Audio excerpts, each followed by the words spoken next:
NBC Tonight. Prisoner L04, the most prolific serial killer ever seen. A killer operating purely on rage and bloodlust.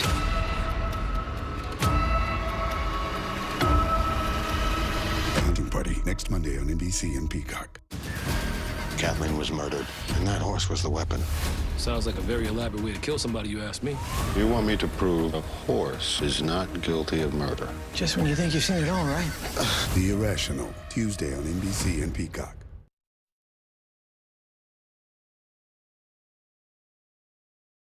News. And that breaking news tonight, back-to-back high-speed pursuits through the streets of L.A. on this Monday evening, both ending within the last 45 minutes. The first, this white car going well over 100 miles per hour at times. Police say the car was stolen. The pursuit went through Inglewood and eventually parts of the South Bay before ending back in Inglewood. The woman driver came out of the car wearing very little clothing. She was then taken into custody. And right after that, the LAPD followed a driver believed to be under the influence through Crenshaw, West Adams, and Mid-City. Eventually, that driver pulled over in South Carthage, just south of Beverly Grove, and police arrested him. And with that, thanks for joining us for the NBC4 News at 11. I'm Carolyn Johnson. We're following yet another deadly aviation incident, this one at an airport in Scottsdale. One person killed, 3 more hurt when a jet owned by Motley Crue singer Vince Neil collided with another plane.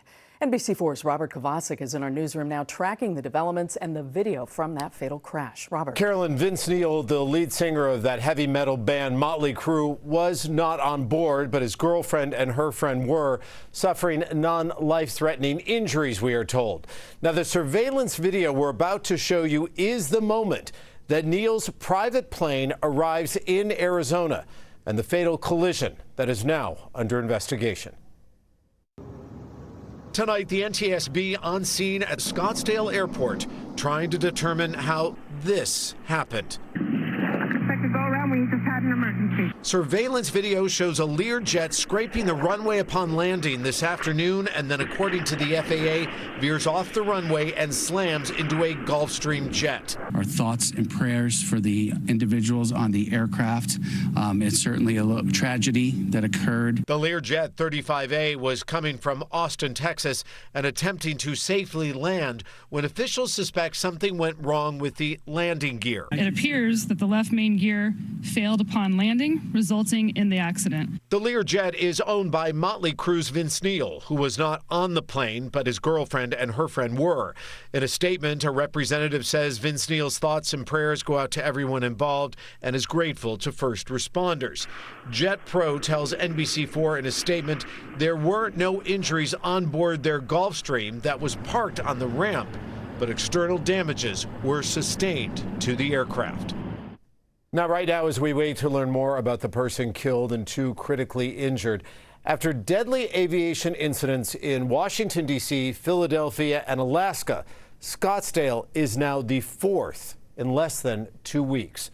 Much more tomorrow on Today in L.A., starting at 4. For now, in our newsroom, I'm Robert Kovacic. Carolyn, that's the latest from here.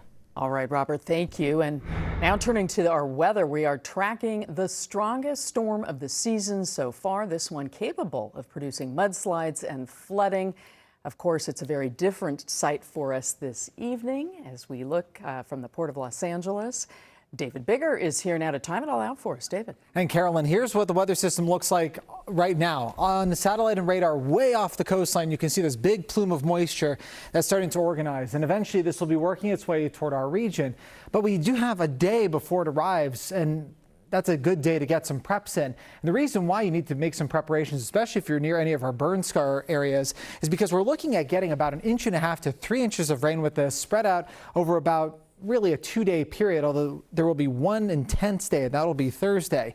Our foothill mountain locations, including some of our burn scars, may see more than 3 inches of rainfall with this, and the snow levels will be variable. We're going to be starting with snow levels about 5,500 to 6,000 feet. That'll go up on Thursday up to about 8,000 feet before they come back down again on Friday.